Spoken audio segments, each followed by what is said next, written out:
Okay, let's go ahead and get started. On your marker boards, please find the following values. 4 to the third, 2 to the fifth, 7 to the second, and 5 to the third power. So take just a few moments, find those values, write them on your marker board, and we'll check them together in just a minute.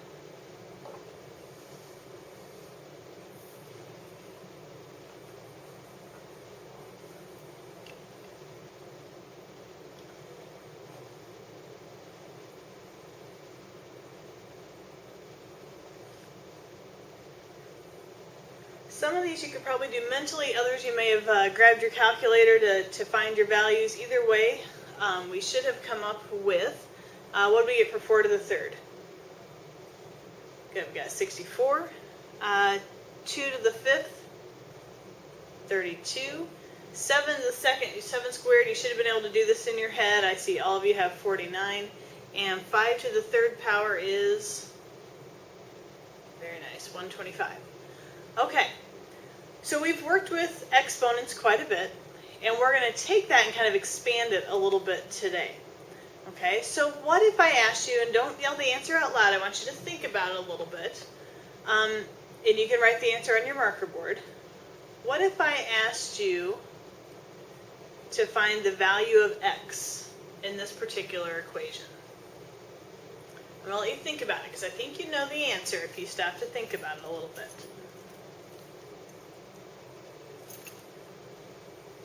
If we're thinking about this, and we say 4 to what power equals 16, I think we could easily say we know that 4 to the second power equals 16, and therefore x equals 2.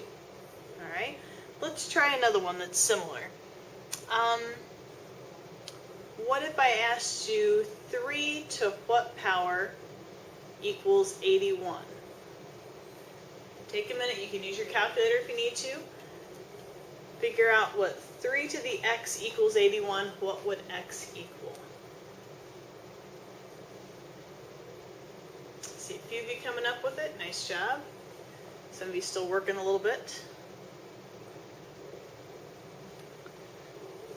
Alright, so you should have figured out that 3 to the fourth power equals 81, and so x is equal to 4. These exponents are very important, okay? It's something that we might use quite a bit. If I asked you simply to solve this for x without actually, working it out, what if I gave you one that was a little bit more difficult? Right now, we don't have a method to do that. We've solved a lot of equations this year, and we've been able to come up with x equals, and we've been able to maneuver things, but we don't have a way to kind of undo an exponent. So what we're going to talk about today is how to do that. And that's what is called a logarithm. And that's kind of a long word. It might look a little intimidating, but it really is simply an exponent. Okay? A logarithm is the exponent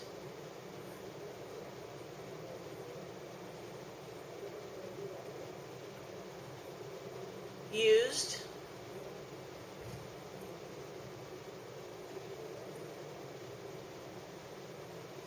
to bring about a specific product.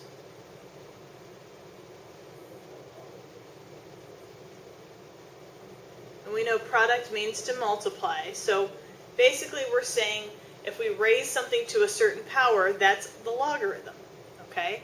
So we've got it there in words, but that might seem a little bit confusing. So let's talk about it a little bit more in terms of perhaps variables and some things that we're used to seeing.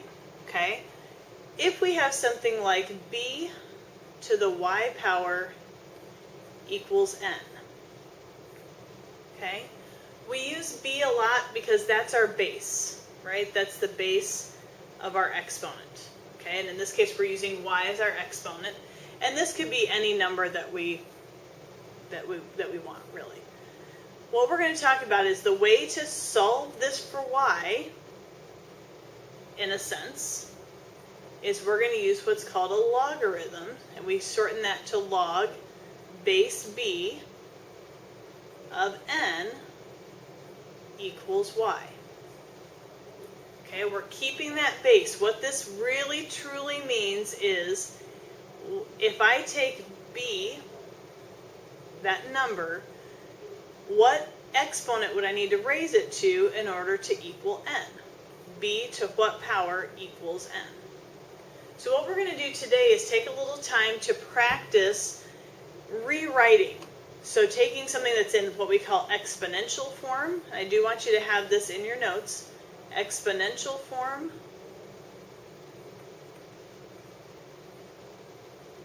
and we're going to practice going back and forth to logarithmic form. And once you get the hang of it, it's actually fairly easy. Okay?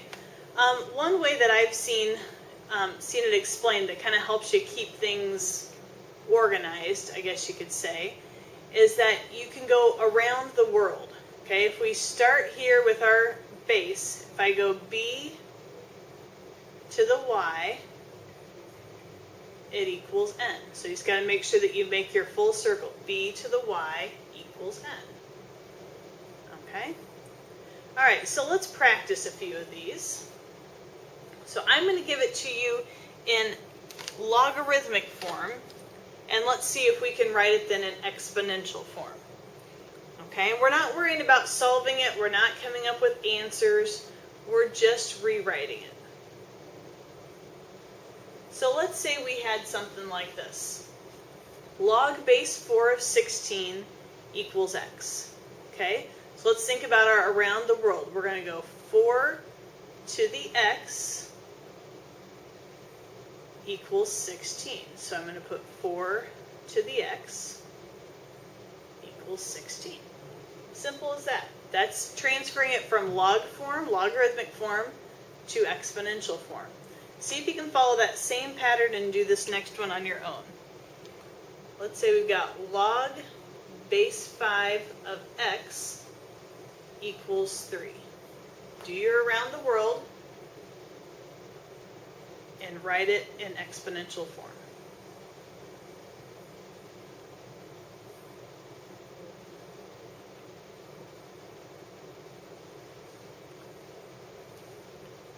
You should have gotten 5 to the third power, that's the first part, equals x. Let's try one more like that. Let's do log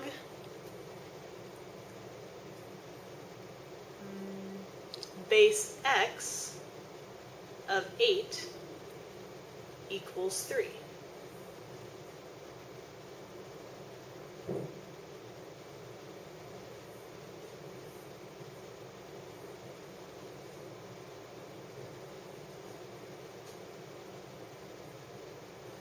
So again, starting with your base, we're going to do x to the third power equals 8. All right, let's see if we can do it the opposite way. So this time I'm going to give it to you in exponential form and ask you to write it in logarithmic form. We'll do one together and then we'll see if you can do one on your own. Let's say we have 7 to the x power equals 49. We can think of it going backwards. Remember that this is always going to be our base. So a lot of times I start by going ahead and writing log base 7 because that part's never going to change. Okay?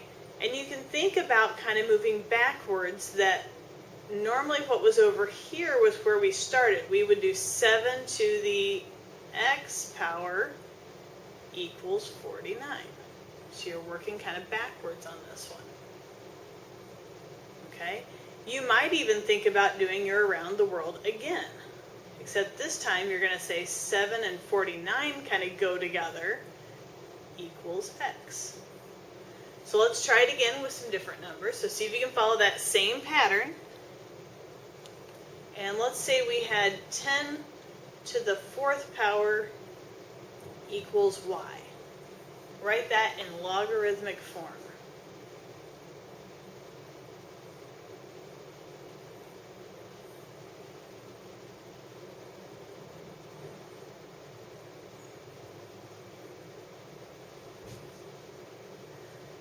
again, we're going to start with our base, so log base 10 of y, and then working our way back around equals 4. All right, last one. Let's try x to the 7th equals 2,187. Write that in logarithmic form.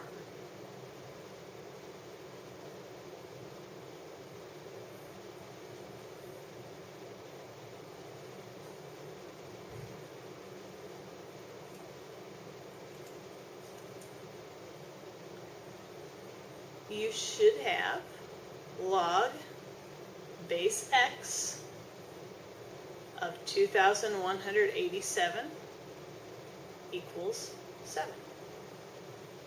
Now you might think, okay, Ms. Kunkel, that's pretty easy. I can do that, but I'm not really sure why I would ever want to do that. Well, there's a couple of reasons. First of all, we learned a lot of properties about exponents throughout the years. You know, all kinds of multiplication and division properties. You know properties of exponents with raising a power to a power that we've talked about. All of those things can be transferred and also used when we talk about logarithms. And it might help us to isolate a variable in a little easier way, like we talked about on this one.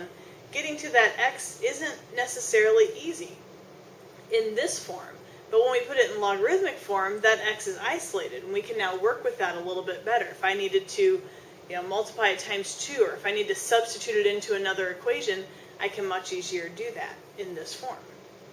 Okay? So as we learn the properties of logarithms, we'll also be able to look back and review the properties of exponents that we've used before.